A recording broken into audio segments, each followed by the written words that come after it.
Hi everybody, I'm Ryan.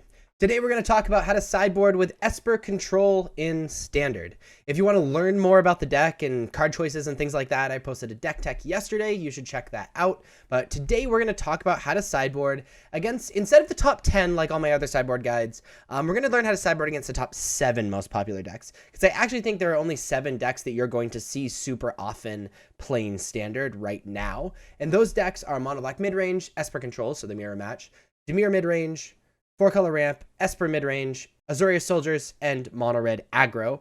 Everything else is really, really rogue or just bad. And so we're going to talk about those top 7 ways to sideboard. Let's jump into it. So this is my Esper Control deck. Again, if you want to learn more about why I made certain card choices or things like that, please make sure to check out the deck tech. But I want to talk about the point of cards in the sideboard first, and then we'll get into how to sideboard against those 7 decks. First off, Sunset Revelry is, if you're an old school Magic player, is kind of like a timely reinforcements. 2-mana sorcery. If an opponent has more life than you, gain 4 life. If an opponent controls more creatures than you, create 2 1/1 human creature tokens. And if an opponent has more cards in hand than you, draw a card. I like siding this in against like aggressive strategies where the gaining life and the humans are really relevant, because I don't want to side something in where just like drawing a card is good, or relying on my opponent having more cards in hand than me, or things like that. It's the first 2 options are the reason we sided in, and then if the third option like happens, then that's really, really cool. Temporary lockdown, again, for these aggressive creature decks. A lot of things that cost mana value 2 or less, right? Disdainful Stroke for things that cost 4 or greater that we care about. Negate non-creature spells. Same thing with Duress non-creature spells.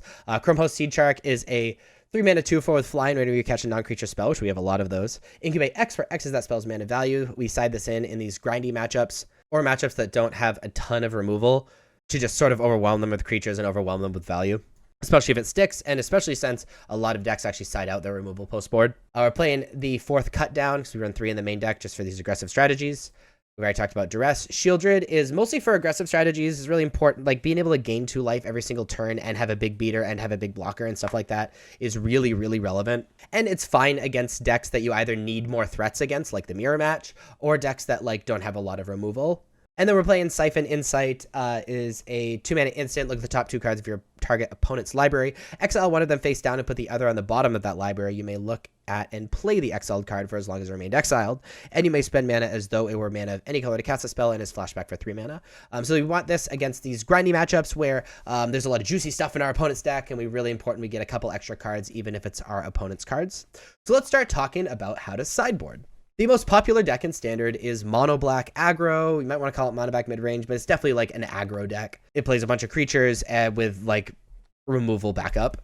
Against this deck, we want Sunset Revelry to kind of shore up the aggro, along with, we're setting in the 4th cut down. Unfortunately, cut down only hits Evolved Sleeper and Tenacious Underdog, but it's really important that we are able to deal with their aggro, so I like bringing in the cut down. And then we're bringing in Shieldred. I think they have to take out a lot of their removal, and so very often Shieldred sticks, and when it sticks, it just blocks everything in our opponent's deck, which we love. And we're going to take out a lot of our bad counter magic, like Disdainful Stroke, like can hit like Sorin the Mirthless and like Shieldred, but that's few and far between.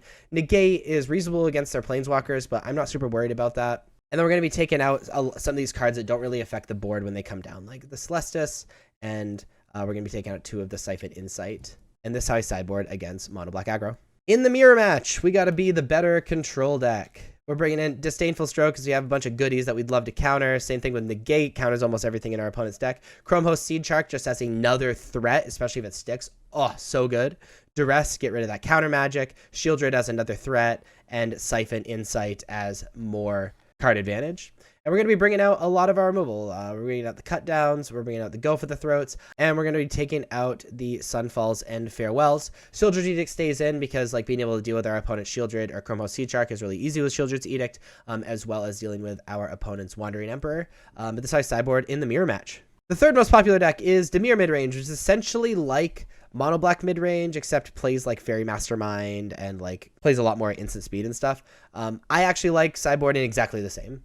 So as a reminder, these homies, this homie, these homies, and then we take out Disdainful Stroke, Negate, Celestus, and Siphon Insight.